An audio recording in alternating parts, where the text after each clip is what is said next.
Hello, beautiful people. Welcome to Her Journey to Self podcast. My name is Tamara and I am your host. We have made it to the season finale. This is the season finale of season 3, and I am just blown away by all of the conversations that we have had over these past couple of weeks. This season's theme, the first theme of the show, was powerful.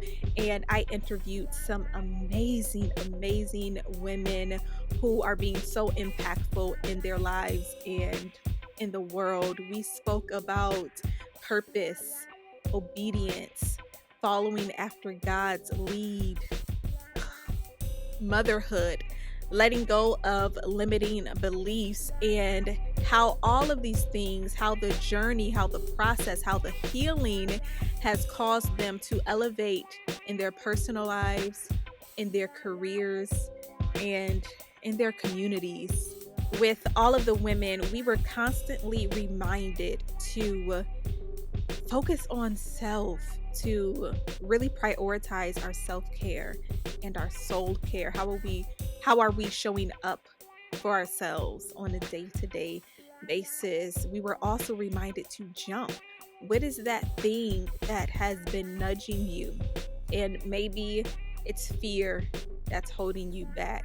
Maybe it's circumstances that's holding you back. Whatever it is, what is it going to take for you to finally take that step? What is it going to take for you to jump?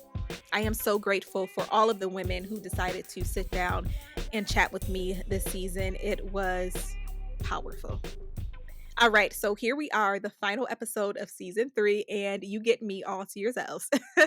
But before we jump into today's episode, let's catch up. I didn't really do a lot of catching up because I was interviewing guests this time around. So let's chit chat for a little bit. I mean, first things first, if you are watching on YouTube or even on Spotify, you see your girl has cut her hair again. I have cut my hair again. This time around, well, one, my hair was damaged. It was shedding like so much. It seemed like I was going through postpartum shedding again. I don't know. I don't know if it was stress. I don't know if it's like vitamin deficiency because I haven't been on top of taking my vitamins consistently on a daily basis. So I don't know. But a large part of it was emotional and just really needing to shed some things. So for me, it was emotional. I cut my hair myself this time. I don't even know if the back is even, but whatever. I took my hair scissors and I just started cutting away. I turned on my neo soul playlist and I was just grooving, and then I took my husband's clippers and like shaped it up. And I just feel so renewed, refreshed, and I feel like me. The big reason why I decided to grow my hair back out really was because I want to have matching afros with Selah, my 2-year-old. That's like really like the main reason. Like, oh, I'm gonna grow my hair back out so we can have matching afros. But when I first cut my hair, well, not the first time because I've been cutting my hair for a few years now. But last year when I cut my hair around this time in this exact style, I just felt like me. It was like my true essence or something. I don't know. So, yeah, I was nervous about doing it myself, but I'm so happy that I did. So that is the first update. The second update is your girl has had a birthday. This is actually the day after my birthday. So I'm recording on March 23rd. My birthday was yesterday, March 22nd, and I turned 34 years old, which sounds so ridiculous coming out of my mouth. Like, what?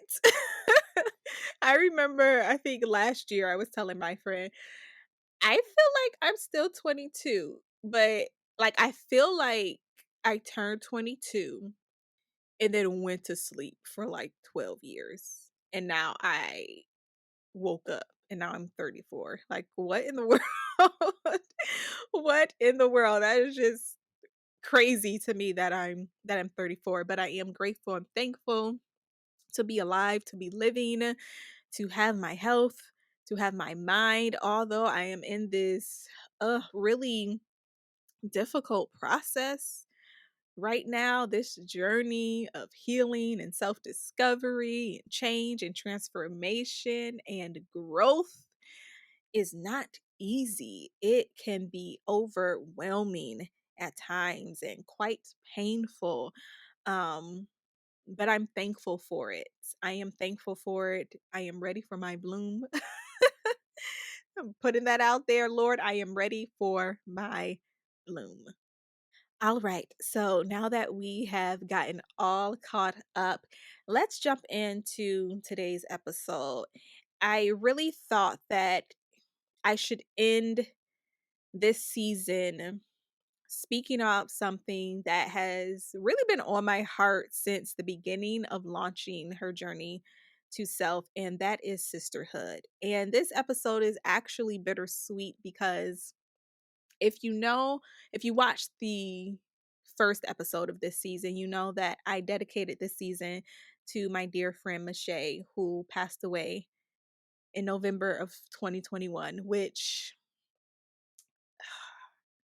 saying that like out loud is still really surreal.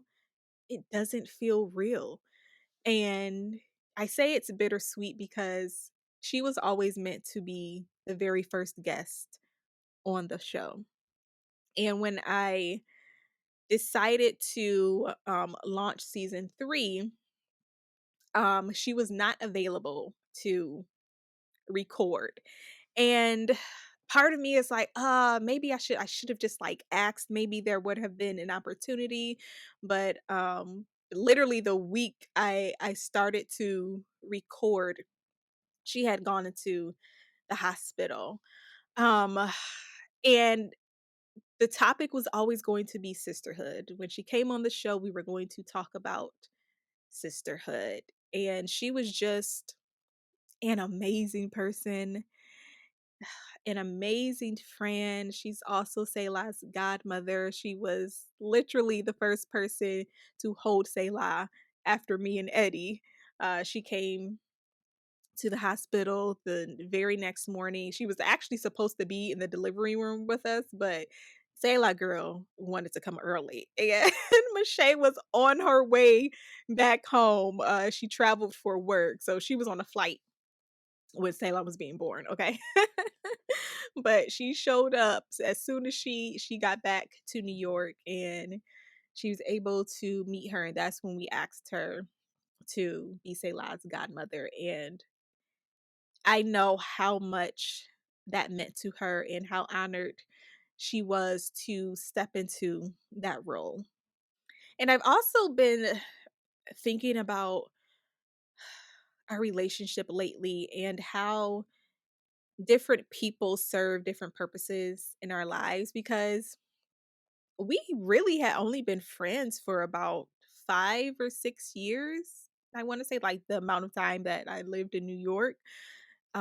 We met doing a play together. It was the very first play I did when I moved to the city. But we didn't really become friends until like a year later, because we did the show, and then I think a year went by, we did the show again. And I don't know how, but eventually we just like started hanging out and we became really good friends, and we connected um on our artistry. We connected on, being black girls in New York, being black girls with natural hair. We connected on our faith walk and our relationship with God. And she really just became my person.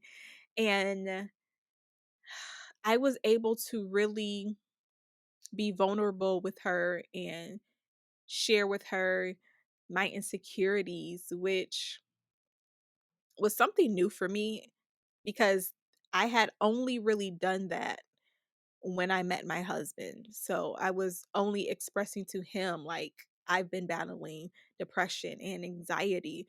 Even my friends, my childhood friends who I'm still friends with today, they don't know that experience.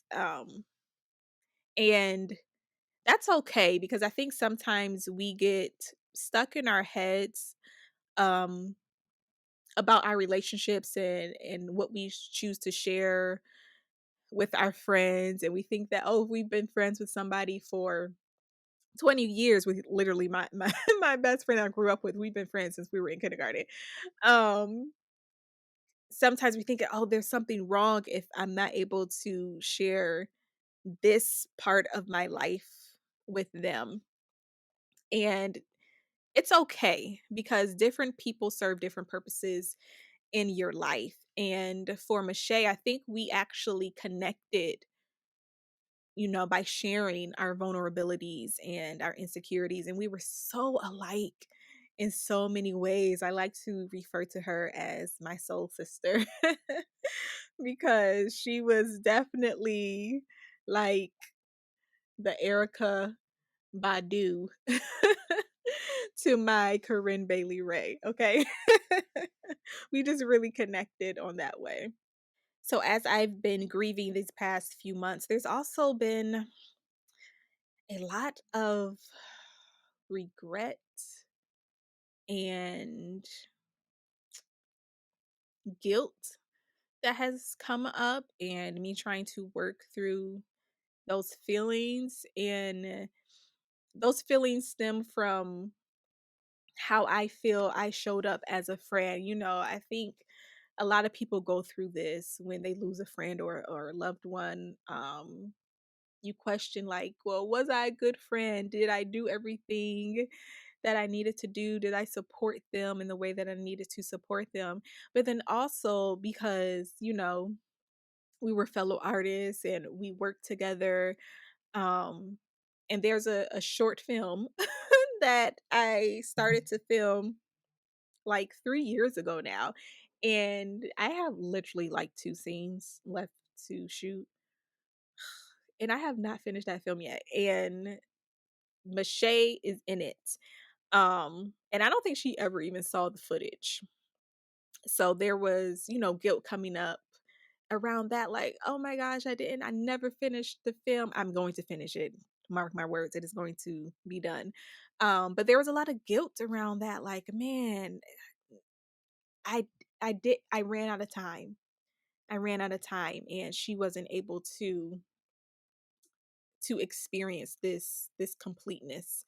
Um and then also, because she's an artist and she had written an amazing body of work that I had the pleasure of performing in on stage, and she was turning it into a film. Um, and now she's not here to complete that.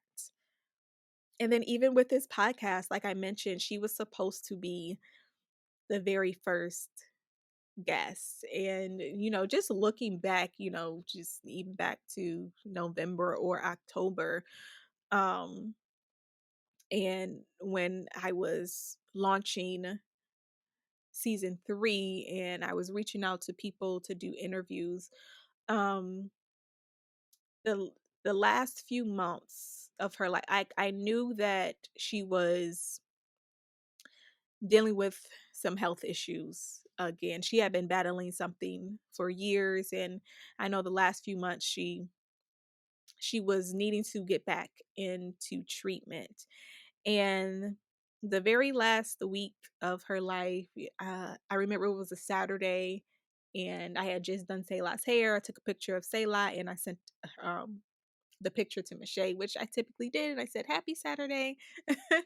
And she, responded back asking me what I was up to and things like that. And then I asked her, what do you have going on this weekend? And she let me know that she was in the hospital. Like, she checked in the day before.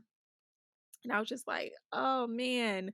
Um, and then the next day I spoke to her again just through text message, checking up on her, asking her how things were.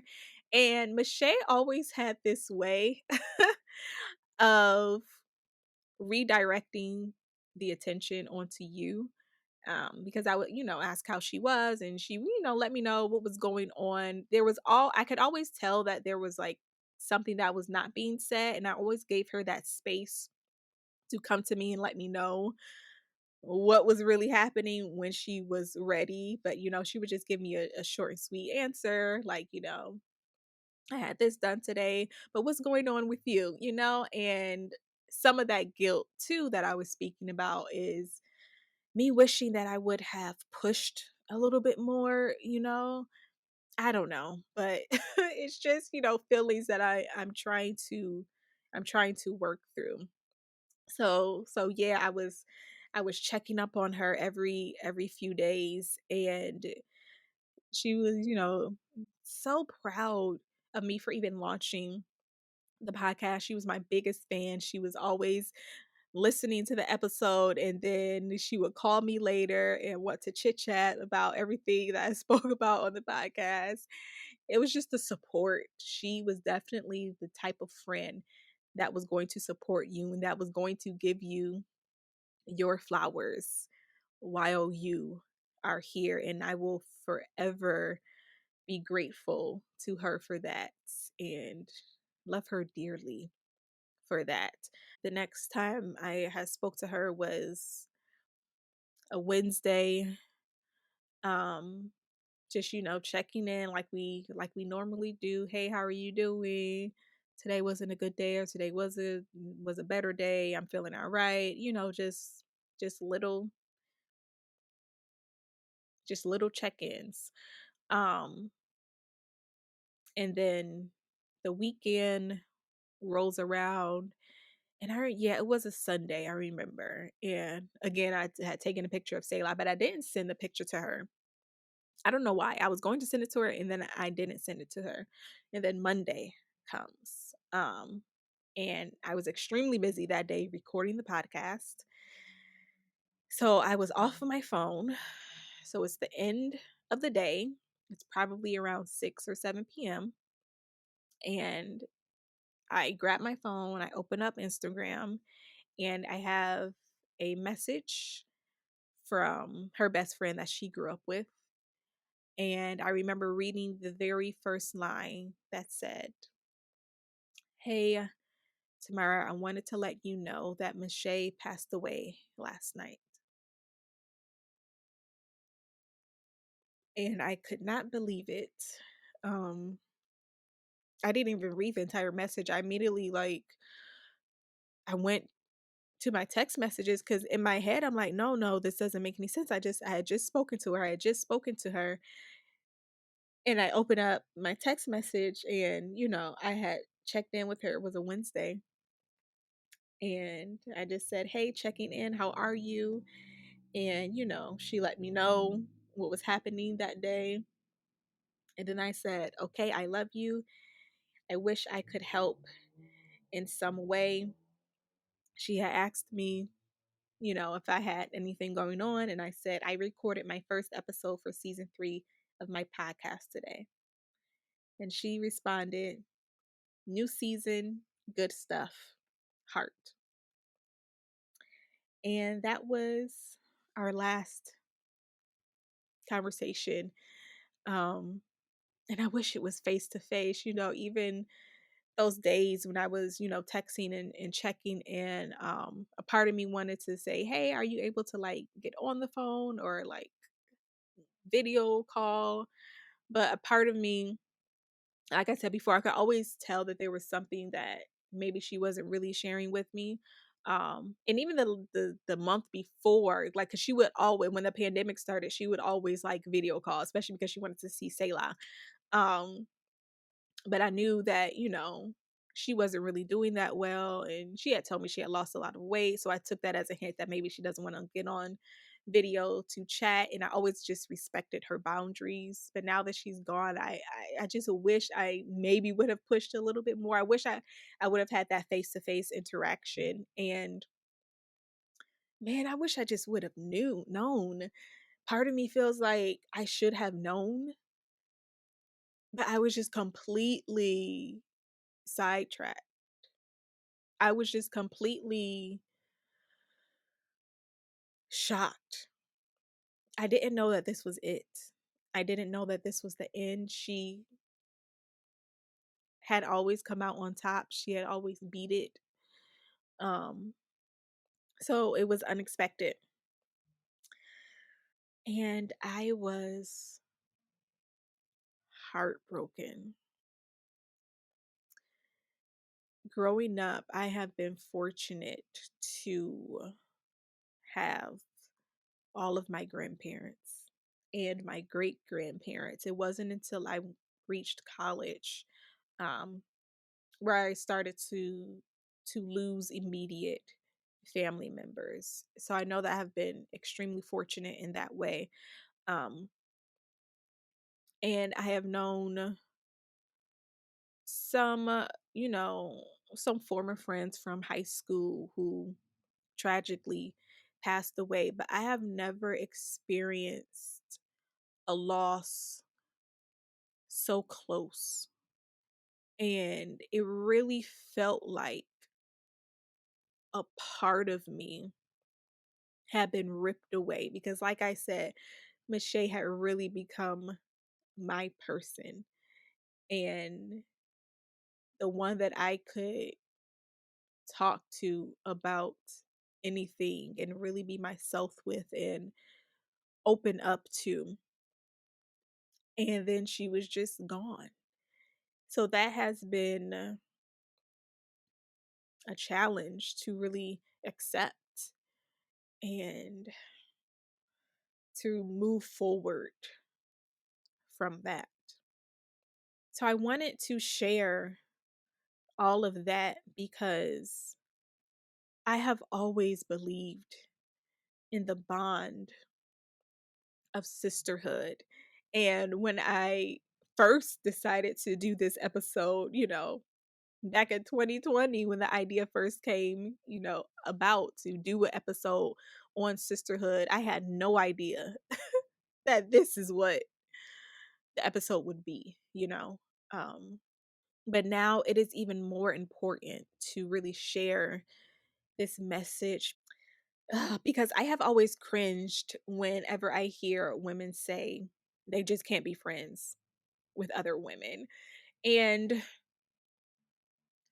part of me understands it because of their experiences with other women. But I really want us to stop perpetuating the stereotype that women can't get along. I mean, you may not get along with some people, just in general, regardless of the gender. But sisterhood is so important. It is so powerful and it is so needed because your community, whether that is just a community of you and that other person, or you have a large tribe, your community is there to support you, to challenge you, to encourage you, to walk alongside with you, to help you move in purpose, to help you grow. I 100% know that the woman that I am today is in some part due to my sisterhood with Michelle. And I will never take our relationship and our bond for granted. I wish that she was still here with me today. I don't think there has been a day that has gone by since her passing that I haven't thought about her. I still have moments where I think about something or I experience something and I want to pick up the phone and call her or text her, and then I remember. And that's hard. But it also brings me some type of joy because I am fortunate to have experienced such a bond with another Black woman. If I can encourage you at all today, it is to love on your friends, love on your sisters, encourage them, let them encourage you, trust them, let them trust you, respect them, let them respect you, give them their flowers now. Tell them you love them. I am so grateful that I also had that type of relationship where we could say, I love you, girl. And I'm happy that that is one of the last things that I said to her, that I love you. I wish I could do something for you right now, but I love you. We never know how much time we're going to get with those special people in our lives. So love on them today. So it has been an amazing season. It has been a hard season because I was grieving the entire time. I recorded one episode and then I lost my friend. And I wanted to crawl under the covers and hide and just cry for days and days and days. But a large part of me also wanted to continue for her. And I'm glad I did. I'm glad I was able to show up. And I will continue to show up because I know that I have been purposed. And this journey gets hard. It has been hard, especially these past few months. But I continue to tell myself that I am purposed, that God is with me, that God is leading me. Even when I fall or I make a mistake, I know that this is exactly where I am supposed to be. So thank you for continuing to come along on this journey with me. It has been a beautiful, beautiful season. If you haven't watched all of the interviews from the season, I encourage you to do so. You will walk away with something. I can guarantee you that. So make sure that you go to Apple Podcasts to rate the show. That is going to help us to continue to grow and build a beautiful community, a beautiful sisterhood. So, thank you so much for tuning in for another episode. Remember that your testimony is not for yourself, it is for the world. Until next time, peace, love, and light.